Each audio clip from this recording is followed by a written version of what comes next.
Të dashur miq të Fakt News, mirëmbrëma. Erdhi shtuna jone, fol me mua, dhe sot unë për herë të parë në fakt jam me një aktore.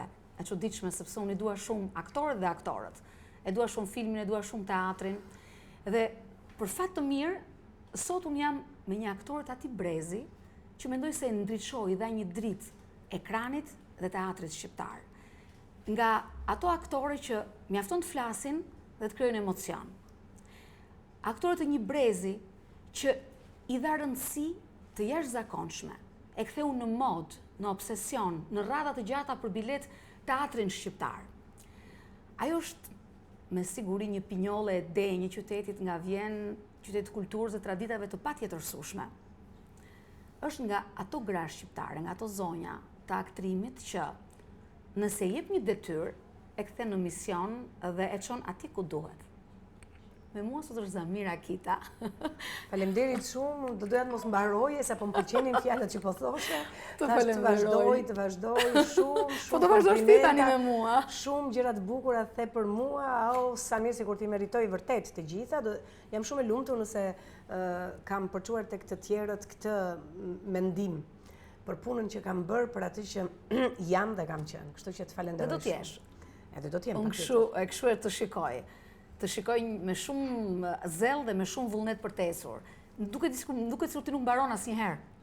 Falenderoj shumë edhe për ftesën në këtë emision shumë të këndshëm, sepse vërtet kemi nevojë të flasim, kemi nevojë të themi shumë gjëra, kemi nevojë të tregojmë edhe punën tonë, në një farë mënyrë në thonjza ta reklamojmë atë, por kemi nevojë të komunikojmë nëpërmjet ekraneve të ndryshme dhe emisioneve si ky i joti, që është për gruan dhe për vajzën. Po të komunikojmë me publikun, të komunikojmë me atë pjesë të komunitetit që na ndjek, që na do, që herë na ka model, që ndjek shfaqjet tona, që na adhuron. Pra, është e vetmja mundësi të komunikojmë. Ne komunikojmë me një pjesë të njerëzve që takojmë në rrugë, me një pjesë të publikut që vjen në shfaqje, me një pjesë të mikeshave tona, të familjarëve tona, por në masë është e pamundur të komunikosh. Është e vërtetë. Dhe kjo është rruga e vetme. E ndjen që komunikojnë mjaftueshëm, Zamira, e ndjen që një modelet e mira të grave komunikojnë mjaftueshëm, pra shkojnë aty ku duhet e publiku, apo kjo është sot pak përpiqen, por nuk besoj se arrim të shkojmë. Unë, qoftë dhe kolegët e mia, qoftë edhe gra në karrierë, gra të realizuara, gra të suksesshme, përpiqen shumë. Shohim shumë emisiona që kanë të bëjnë me këtë. Edhe ne si aktore dhe si artist, regjisor, skenograf, muzikant, përpiqemi shumë që edhe nëpërmjet shfaqjeve tona të përcjellim figurën e femrës, luftën që ajo bën, forcën që ajo ka. Po sigurisht që jo gjithmonë arrim ta bën këtë gjë. A mendon që promovimi tek ekranet shqiptare është për modele jo të shëndetshme të gruas dhe të vajzës? Mendon këtë gjë? Po, e mendoj. Jo se kjo është e përgjithshme. Jo në asnjë mënyrë. Televizionet shqiptare kanë hapësira ku trajtojnë edhe probleme të tjera të vajzës, të femrës, se ekrani nuk do trajtojë vetëm problematika të rënda, sigurisht dramatike. Por do trajtojë edhe gjëra të bukura. Por sigurisht që i mshohet shumë asaj çka nuk është dhe nuk duhet të jetë. Po, pra modeleve të gabuara le të quajmë kështu. Patjetër. Që nuk rrisin breza të shëndetshme. shëndetshëm. Gjërave të mira, spektakleve, emisioneve, ka dhe problematika brenda emisioneve. Jo se vetë emisioni është i zgjedhur gabim. Absolutisht unë s'jam që emisionet janë zgjedhur gabim. Emisionet janë një pjesë e jetës sonë dhe po të mendojmë ne rinin ton, ato që ndodhin në ekranet televizive, na kanë ndodhur në aksione, në zboren, është një pjesë e jetës, është një copë jetë ajo. Ti dhe në një bashkëpunim teatror të lindin ndjenja, krijon flirte, ndjenja të bukura, të cilat edhe fuqizohen dhe arrin të kurorzohen me martesë ose shoqërojnë gjithë jetën tënde, ose shkëputen diku dhe krijojnë njohje të tjera. Këto kanë ndodhur dhe në momentet kur njerëzit kanë pasur shumë paragjykime për atë që ndodh. Aq më tepër sot që njerëzit shumica tani janë mendje hapur edhe ka ndryshuar koha, ka ndryshuar sistemi. Në duket paktën mendje hapur, sepse në thelb nuk janë dhe kaq mendje hapur. Po, përderisa ato vajzat e djemë të rinj bëjnë ato çka bëjnë, do të thotë që janë mendje hapur dhe dalin dhe i bëjnë edhe publikisht. Ndonjëherë janë modele edhe të mira, ndonjëherë janë modele jo të mira, por jo të shëmtuara. A nuk mendon ndonjëherë që gjithçka bëhet vetëm për famën dhe jo sepse njerëzit janë mendje hapur? Ktu ka patjetër që bëhen gjëra vetëm për famë. Por marrin famë ndonjëherë njerëz që nuk kanë vlera. Pikërisht. Madje marrin famë ndonjëherë njerëz, persona që janë anti-vlera. S'kan shton. Po janë thon gabim ato që thon, bëjnë gabim ato që bëjnë. Është e vërtetë. E tani të imagjinosh që nuk marr përsi për të paragjykuar askënd. Jo, absolutisht. Unë pëlqej emisionet të gjitha televizioneve në përgjithësi, prandaj e thash, Dhe ka shumë, jo, nuk kam frikë ta them të vërtetën në sy unë atë që mendoj.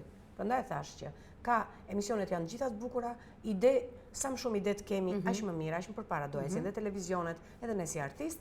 E rëndësishme është që të qëndrojmë dhe të mësojmë asaj që është më e bukur dhe më pozitive. Po dhe shumë moral njerëzve dhe rinis nuk do t'u bëjnë. Nuk i bën dot. Nuk do t'u bëjnë. Jo, absolutisht. Janë të lirë të gëzojnë jetën, shijojnë rinin, ndjenjat, dashurinë, edhe ta bëjnë publike nëse duan. Sigurisht, vetëm kundër dashurisë nuk jemi asnjëherë. Jemi kundër gjërave të tjera, dashuria çon vetëm aty ku duhet. Gjërat e shtirura edhe ato e shoqërojnë edhe jetën normale. Trajtohen si dashuri, në fakt janë shtirje. Ka zhgënjime, ka mashtrime, ka tradhti sa të duash. Jeta. Jeta dhe ajo jetë është atje në ato emisione. A vazhdon teatri, mrekullueshmi teatr, të ketë po të njëjtën forcë, intensitet, dashuri nga publiku, siç ka qenë kur ti sapo le bankat e Akademisë së Arteve? Jo, absolutisht nuk mund të jetë ashtu. Ka shumë arsye që nuk është ashtu. Unë do ta nis nga aktorët e mrekullueshëm që ka pasur teatri Korçës, i referohem Korçës. Dhe tani, jo se ne jemi më keq se ta në talente, në punë, të gjithë duam punojmë, përpiqemi, ka të rinj të talentuar shumë, dhe ne përpiqemi të krijojmë ose të ruajmë atë trup që ka qenë dikur, të ruajmë ato vlera. Por sot nuk është më vetëm teatri që thyeshin xhamet edhe dyert për të marrë një bilet teatri. Sot ka shumë dyert të tjera, ka shumë ekrane. Që duhen thyer, tani është celulari. Patjetër. Tani rinë shtrien në divan dhe shikojnë ti ke shumë digital, trinke shumë të tjera. Netflixi që bën Netflixi, elektronika tani është nuk përballohet. Megjithatë, unë dua të them që nëse e krahasojmë me këtë situatë, që atëherë ishte vetëm teatri dhe sot ka shumë hapësira ku ata gjen veten për t'u argëtuar publiku, komuniteti që na ndjek artashësit, duhet të thënë që publiku është goxha mirë, është mjaft mirë. Prap do ta frekuentoj teatrin, ë? Mos harroj që ke shfaqje që nuk gjen bileta dhe sot.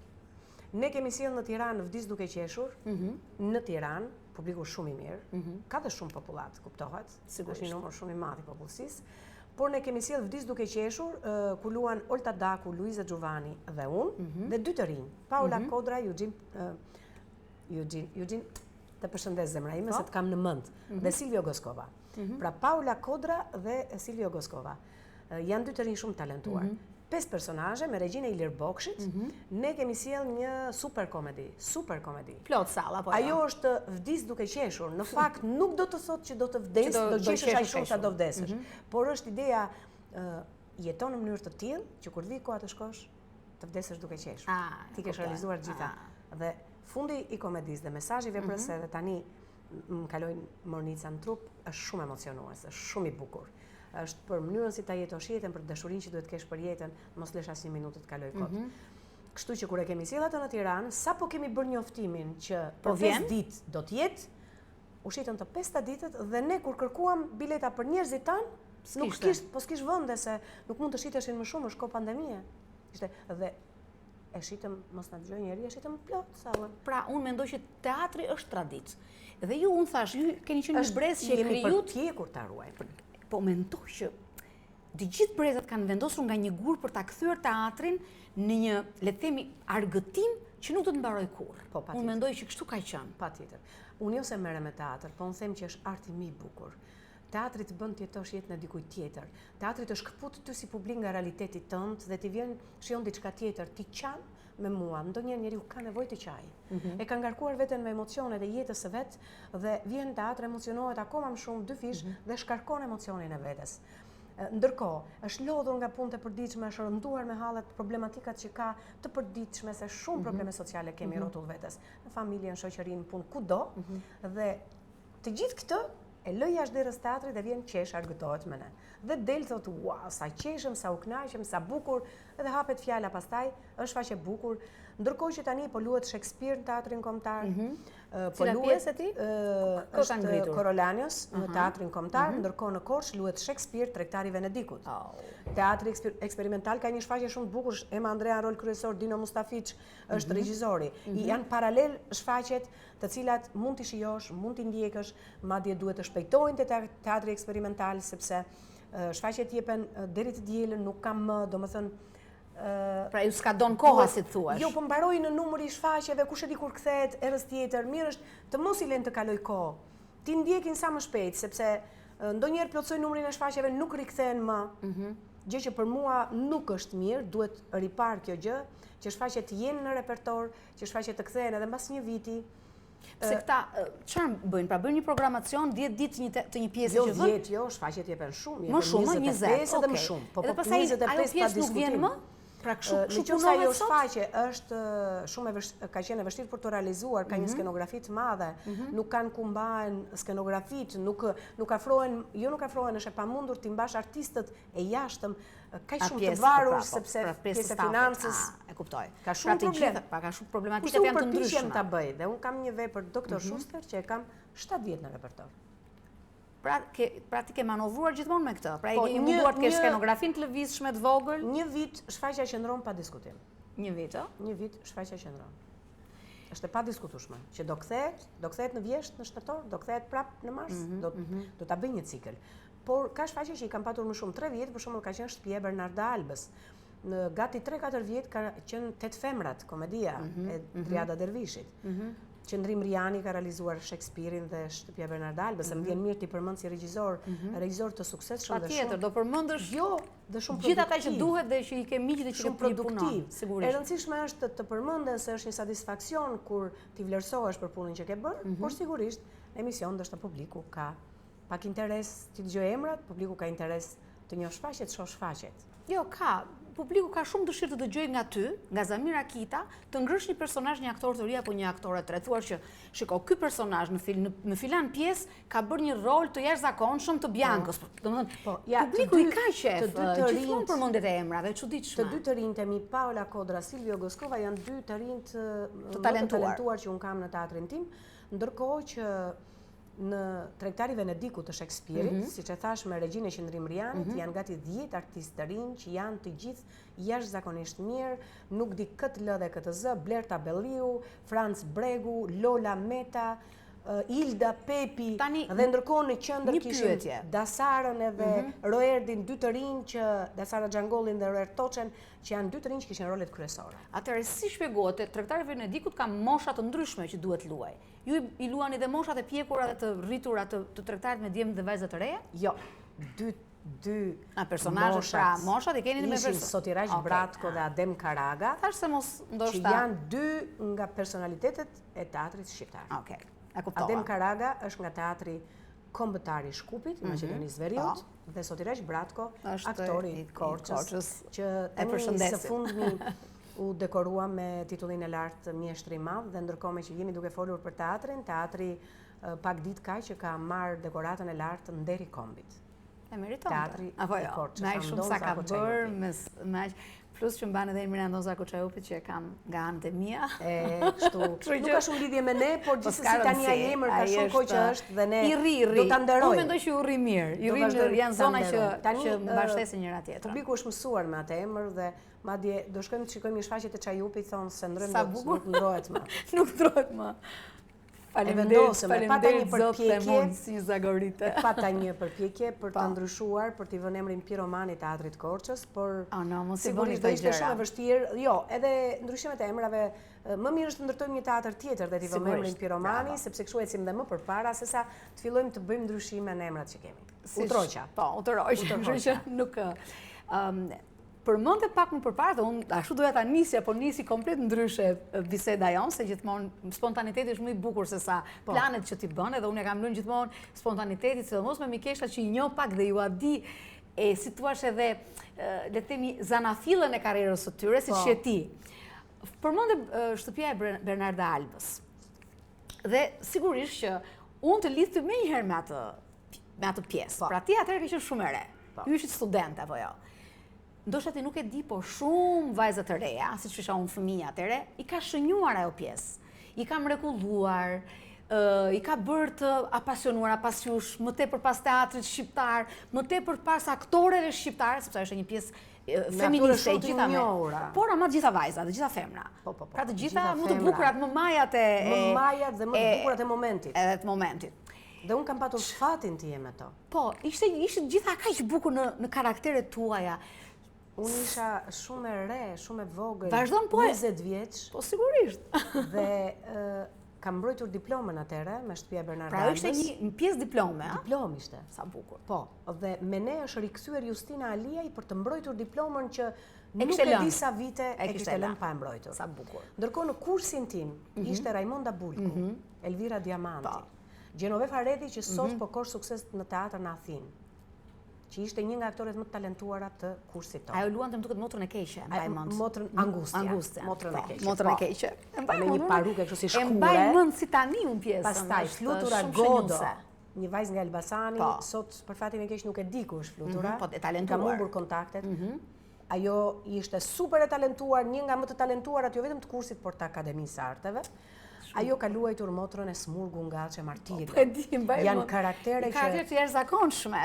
Ato vajza studente i kanë realizuar më së miri. Elvira luante Adelën rolin kryesor, Monda Bulku Magdalenën, unë kisha Amelin.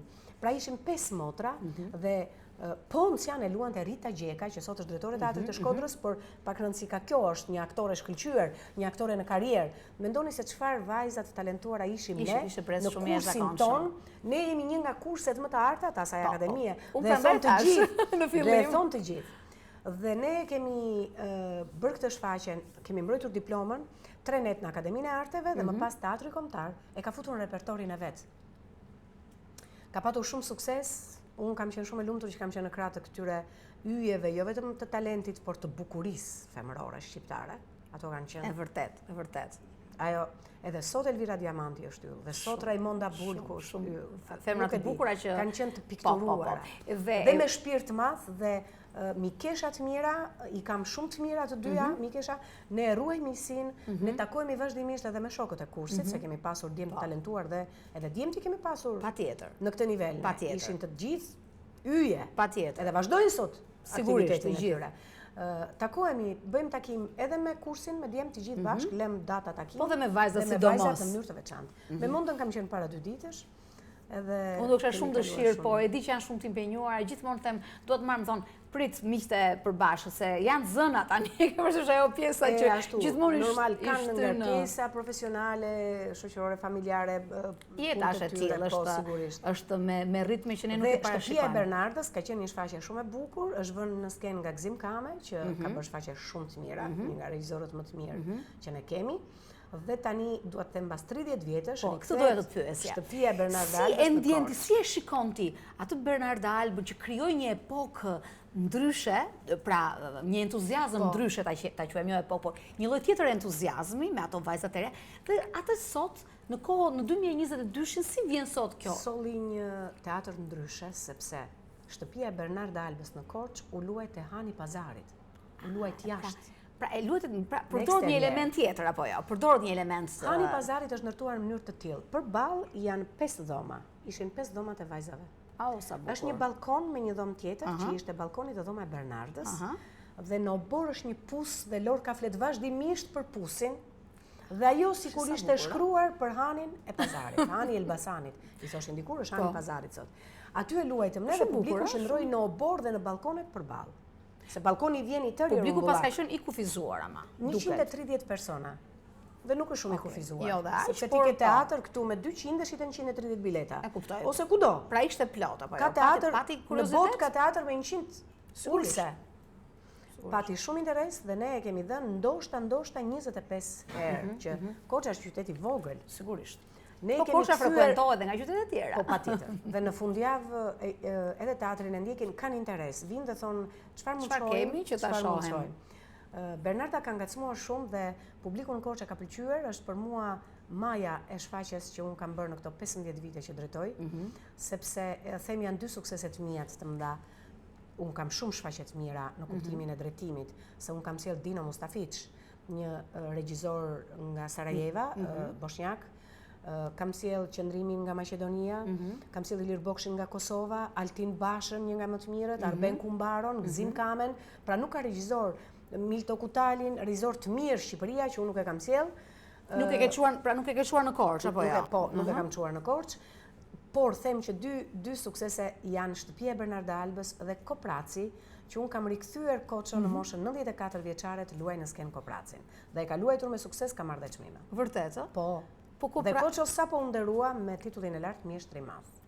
Sepse vërtet është mjeshtër në mënyrë të veçantë në realizimin e atij Harpagoni, këtij Kopracit Molieri. Çfarë pjesë është ajo? Dhe Është e Bernarda, jashtëzakonshme. kur unë i krahasoja të dyja, të dyja kishin emocione të mëdha, të dyja në kohë të ndryshme, më sollin në mend gjithë punën time të asaj kohe, gjithë emocionet e jetës time personale të asaj kohe, Pikërisht. se fillojnë kujtimet e rinisë, të kohës studentore, por shumë e rëndësishme është që shfaqja eci shumë mirë sepse edhe aktorët e reja i kishim shumë të mira.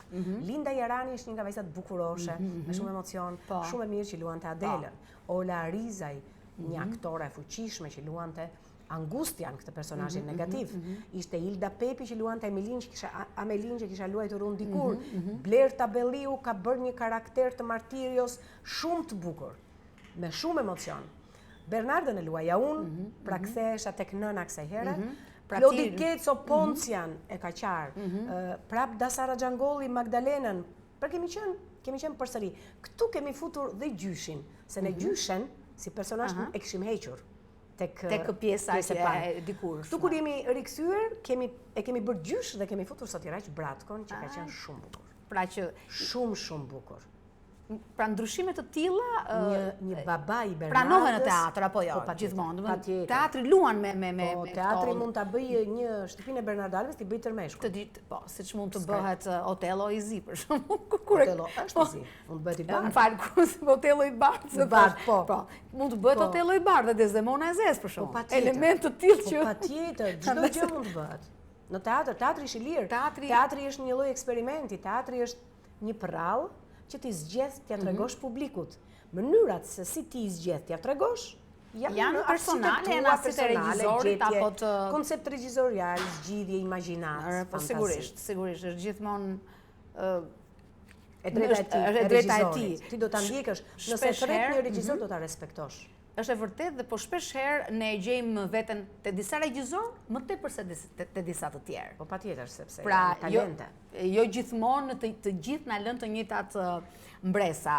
Ka regjizor në Shqipëri prap Mehmet Xhelili, Rovena, Lule, që unë do doja shumë t'i kisha në Korç, Elma Dorezi, ndoshta dhe haroj ndonjë. Ti mund t'i ftosh gjithmonë, apo jo? Se ti the që unë kam çuar në Korç shumë regjizor. Patjetër, Kushtrim Bekteshin do ta doja që jeton në Shkup. Ka regjizor shumë të mirë, shumë. Blerta Neziri, Agon Muftaraj. Janë regjizor të mirë, po sigurisht që ne 2-3 shfaqje zgjedhim të bëjmë, ato planifikohen disa vite më parë dhe ky vit për shembull është i planifikuar. Çfarë ndodh kur ti ikën për shembull nga Korça dhe vjen në Tiranë? Çfarë ndodh në Korçë ndërkohë që s'është Zamir atje? Duket që unë nuk jam sikur ngrin. Jo, absolutisht, atje janë 50 persona që punojnë në Qendra e Artit dhe Kulturës. Edhe janë 11 aktorë që punojnë pranë teatrit. Atje nuk ngrin asgjë, atje kemi një inspektor skene Sazanin që kemi të shkëlqyer. Kemi Gentin, kemi pra bëhet dhe padrejtoreshë, administratës, patjetër. Plus që është Blerta Belliu, që është aktore, është drejtore e Pallatit Kulturës në Korçë, njerëz dhe një organizatore shkëlqyer, dhe që unë i le shumë punë, kur jam e detyruar për punë televiz. Televizësh për arsye. Qoftë një emision që bëj me ty, unë e quaj punë, e quaj një detyrim për teatrin tim, për Korçën time. Edhe për gruan, për femrën, për vajzat që ti ke afër, për gjithkënd. Shiko, të gjitha me misione jemi. Kjo është tematik shumë e bukur se ne kur flasim për teatrin, ja sa bukur u përqendruam tek një shfaqje që janë gjitha femra. Po, jo më kot. Çdo të thotë, të angazhohen femra, të angazhohen vajza. I thash shumë rëndësi sepse realisht femrat janë kaq të fuqishme se ndonjëherë na shkalon. Në këtë mesazh të emisionit tënd. Komedia 8 femrat. Ishim 8 aktore dhe 1 dublante, 9. Regjizoren e kishim femër, Driata Dervishin, 10. Skenografen e kishim femër, kostumografen e kishim femër. Të blinduara quhet. Ishim të gjitha femra, një shfaqje që ka bërë xhiro në disa qytete të Shqipërisë, Tiranë, Durrës, Korçë, Elbasan. Domethënë, ka qenë një shfaqje shumë e suksesshme, komedi shumë e bukur. Komedi e zezë në kuptimin që kishte edhe momente vrasje, por në fakt të gjitha ishin të trajtuara me humor. E kuptoj. Aty trajtoheshin edhe problemet femrës. Problemet të dinjitetit të femrës. 8 femra është komedi apo jo? Është komedi. Okej. Është një film që është përshtatur për teatr dhe është bërë komedi. Do ta ndërpresim për pak Zamira sepse kemi prapë pjesën e dytë për të folur, kështu që shkëputemi për pak publicitet dhe kthehemi përsëri.